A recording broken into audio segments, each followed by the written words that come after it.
اپنے وقت تے جانا پیا.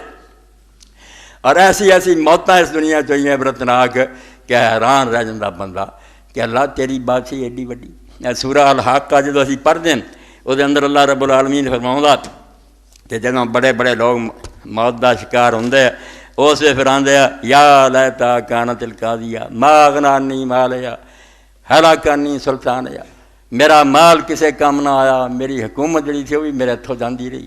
اے قرآن پاک دی ہے کہڑے کام آئے؟ نہ مال میرے کام آئے, نہ میرا اقتدار حکومت کام آیا. یہ تحت واقعہ لکھیا کہ ہارون رشید ایڈا وڈا مسلمانوں دا حکمران, عباسیاں جی حکومت اسے ادھی زمین تے بھی انہیں کہنا جدوں بدل آسمان تے آنے تو انہیں گرجنا تو اس کہنا جتھے مرضی جا کے برس, یا میرا ملک ہونا یا نہیں بھی ملک ہونا تو اتنے بادشاہ نے مینوں خراج بھیجنا, مینوں لگان دینا, ٹیکس دینا ہے. میرا ہی سارے جانتے رہا ہے سپر پاور دنیا. مگر وقت موت دا جدوں آیا خراسان سی, بیماری بہت بڑھ گئی. انہیں آخیا یار کوئی طبیب بھی دنیا چ ہے گا؟ کہن گے دوسرے علاقے چ ایک بہت طبیب ہے. کہن گا بلاؤ انہوں.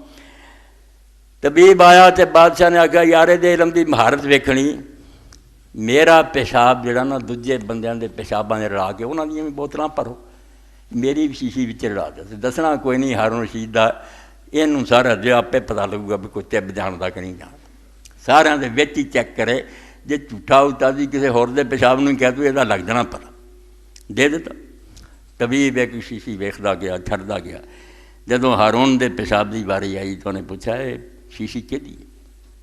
انہیں آخیا تو چھڈ دس کی گل ہے. انہیں آخیا شیشی والے کہہ دیو بے جڑی وصیت کرنا چاہتا وصیت کر لے, وقت ختم ہو چکا, بچن دی کوئی سبیل نہیں رہی, علاج کوئی کارگر نہیں ہونا, کوئی گل کہنی ہے تو کہہ.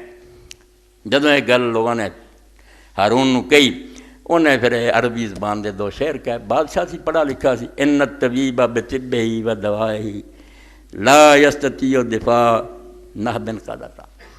کہ ڈاکٹر حکیم اپنے ساری مہارت دے ہوندیاں, طب نوں جاندیاں, میڈیسن نوں جاندیاں, اس موت نوں ٹالن دی طاقت نہیں رکھدا جدا وقت آ گیا. بادشاہ نے خود پڑھیا جڑی موت آ چکی ہے, بھاویں کڈا قابل ہوئے ڈاکٹر حکیم وہ وس دی کر لی, مینوں روک دے.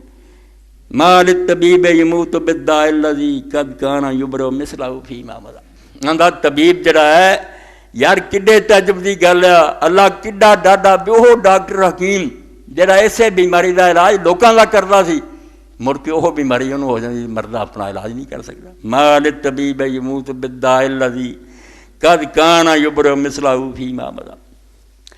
مڑ کے اجے جیندا ہی سی پتہ لگ گیا, وفات اٹھ گئی. جگہ جگہ گلاں ہو گئی بھی ہارون تے مر گیا. کہنے لگا گھوڑا منگوا مینوں سوار کرا کے ذرا بازاراں کڈو, لوگوں پتہ لگے بھی نہیں ہارون اجے زندہ. مرنا تو نہیں نا بندہ چاہتا, مرنا پیندا مگر نہیں مرنا چاہتا. کہنے لگا مینوں سوار کراؤ, گھوڑا لیا سوار کرن لگے, طاقت نہیں رہی چڑھن. کہنے لگا لٹا دیو, افواہ اڑاؤن والے سچ کہیں کی ہوں میں انہوں جھوٹا کرنا تو بازاراں پھرنا. ٹھیک کہیں دے ہارون مر گیا. تے وصیت یہ کی کہ میرے لیے بہت سارے کفن لیاؤ. انہوں چوں پھر ایک کفن اپنے لیے پسند کر لیا. کہنے گا میرے بستر دے کول ہی اتنے خراسان میری قبر کڈیو. تے نال اسے قرآن مجید دی ایتاں پڑھیاں عبرت دے تحت رویا, ما اغنی عنی مالیا ہلاک عنی سلطانیا. حکومت بھی جاندی رہی تے مال اور خزانے نے کوئی فائدہ نہ دیتا. اس تو میرے پراؤ عزیزو جان والے دا معاملہ اللہ دے سپرد کرو, وہ تھی بخش دی دعا کرو. اگے رب دا کام ہے جو چاہے اپنے بندے نہ کرے, تے آپ پلے بنو بھی یہ دنیا چھڑنی پینی ہے. اتنے لت پیر اڑایا گل کوئی نہیں بننی. جدوں وقت آ جانا پینا, وہ تیاری کری.